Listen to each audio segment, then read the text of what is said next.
It was a cold November night in 1973. The air outside London's legendary Hammersmith Odeon clung to your skin. Damp, cold, and electric with anticipation.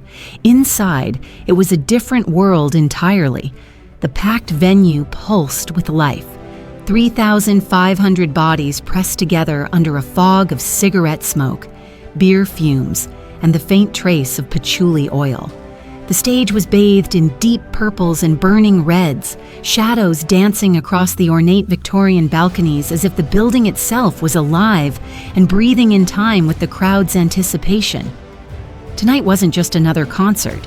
This was Black Sabbath, the band that had changed everything, the group that had taken the bluesy backbone of rock and drenched it in darkness, distortion, and something almost dangerous. They were still young, still hungry, and still riding the shockwave of success from Black Sabbath, Paranoid, and Master of Reality. And now, with Sabbath Bloody Sabbath freshly released to critical acclaim, they stood unchallenged at the throne of heavy metal. In that moment, Ozzy Osbourne was just 24 years old, a wiry, restless bundle of unpredictable energy. A voice that could tear through you 1 second and lull you into a trance the next. To the crowd, he was already a legend, the wild child of rock, a man capable of anything once the lights went up. Beside him, Tony Iommi stood stage left, Gibson SG in hand. Its wood worn from endless touring, its strings ready to unleash riffs that could shake the very walls. His fingers, missing tips from a factory accident years before, and would soon make magic from pain. Geezer Butler, steady and brooding, laid down bass lines that rumbled like distant thunder, his left-handed playing, anchoring Sabbath sound in something primal and unshakable. Bill Ward, behind the kit, would drive the band forward with the relentless heartbeat of a machine built for war. The crowd was a sea of denim jackets, leather boots, and long, unwashed hair. They weren't casual fans, they were believers. Many had worked factory shifts all week just to afford the ticket. Others had hitchhiked from far corners of Britain to be here. These were the working class, the misfits, the kids who found in Sabbath's music a mirror of their own anger and alienation. And as the house lights dimmed, a roar went up. Not polite applause, but the sound of a tribe calling its leaders to the stage. The set started like a hammer to the chest. Iron Man, War Pigs, riffs that didn't just fill the room, they owned it. Ozzy prowled the stage like a predator, eyes darting, voice slicing through the wall of sound like a whip crack. The Odeon's foundations trembled. This was Sabbath at their most dangerous, their most alive. But then the mood shifted. Midway through the set, the lights softened, the distortion faded. Tony began the clean, echoing chords of Planet Caravan, a song unlike anything else in Sabbath's arsenal, cosmic, dreamy, otherworldly. It was a piece meant to drift, to carry you somewhere beyond the smoke-filled room into the endless expanse of the stars.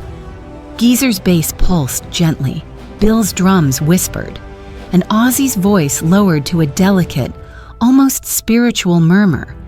And then it happened. From somewhere in the standing pit, just a few feet from the stage, a slurred voice cut through the music like a blade. "This is bloody boring." Heads turned. Fans hissed and cursed under their breath. The voice came again, louder. "Where's the heavy stuff? Play something that actually rocks." It was a young man, maybe in his early 20s, swaying unsteadily in a torn denim jacket plastered with band patches. His hair hung to his shoulders, his plastic cup of beer sloshing dangerously. A faded Led Zeppelin shirt peeked through the ripped denim. His face was flushed, the face of someone who had been drinking for hours. Security began moving toward him, but the Odeon was packed tight. In the early 70s, venue security wasn't like it is today. There were no polished, uniformed guards with headsets. These were big, grizzled men from the local pubs, relying more on brute force than training. Pushing through that crowd would take time, and in the meantime, the heckler kept going. My little sister could write heavier music than this. He jeered, swaying, his Midlands accent cutting through the haze. Soft as butter. Come on! The people around him were furious. Some shoved him, others shouted for him to shut up. But before fists could fly, something unexpected happened. Ozzy stopped singing. The band slowed, then fell completely silent, leaving only the hum of amps and the muffled murmur of a confused crowd. Ozzy stared at the man, not with rage, not with the chaotic madness people expected from the Prince of Darkness, but with something far sharper. He leaned into the mic, his Brummy accent thick and clear. "Oi, mate, what's your name then?" The drunk man blinked, caught off guard. He straightened slightly, as if suddenly aware thousands of eyes were on him. Terry Higgins. Been following you lot since the start, since the gigs at the Crown." A murmur ran through the crowd. The Crown, a tiny Birmingham pub where Sabbath had cut their teeth years earlier. This man wasn't just a random troublemaker. He'd been there from the beginning. Ozzy nodded slowly, letting the name settle. Then he asked, "Terry, how much have you had to drink tonight?" The question, simple, direct, landed like a punch. Terry tried to laugh it off. "What's it matter to you?" "Just answer the question," Ozzy said calmly but firmly. "How much?" Terry hesitated, swaying. "Been at the pub since this afternoon, started about 2 o'clock. "And why?" Ozzy asked, his tone softening. "Were you at the pub since 2 o'clock on a Tuesday?" Terry's shoulders sagged. His voice cracked. "Lost my job yesterday. Factory's shutting down. Moving to Germany. Cheaper labor. 10 years in that place. Gone. Just like that." The crowd went silent. You could feel it. The shift. The hostility in the air dissolved into something else entirely. Terry kept talking, his words tumbling out. He'd started at 16, worked with his hands until they bled, thought he was building a future. Now he was 26, unemployed, with a girlfriend talking about marriage, parents asking when he'd get his life sorted, and no idea what came next. Ozzy listened, really listened. Then he began to speak, not to entertain, but to connect. "You know where we come from, right, Terry? We're Birmingham lads, same as you. Working class kids who thought the best we'd get was a factory job or the dole queue." He gestured to Tony. He lost 2 fingertips in a sheet metal factory at 17. Doctors said he'd never play again. To Geezer. He grew up in a house so cold in winter, you could see your breath indoors. To Bill. His dad worked in a steel mill for 40 years and died with nothing but black lung to show for it. The crowd was motionless, every word sinking in. "But here's what we learned, Terry," Ozzy continued, voice steady. "Music isn't just about noise. It's about escape, about hope, about showing people there's more to life than the grind, more than the factory floor or the unemployment line." He looked straight at Terry. "That song we were playing, Planet Caravan, that's not soft. That's the sound of freedom. That's the sound of imagining a better world." And then, with a small smile, he added, "But you want heavy? You're gonna get heavy." Ozzy turned to the band. "This one's for you, Terry, Children of the Grave." The first riff hit like a sledgehammer. The song, already one of Sabbath's most ferocious, became something else entirely. It wasn't just music anymore. It was a battle cry. Every chord dripped with defiance, every drumbeat a challenge to a world that crushed working-class dreams. Terry stood frozen at first, then the tears came. Not quiet ones. The kind of raw, shaking sobs that leave you hollow and clean all at once. And here's the thing. The crowd didn't mock him. They didn't shove him.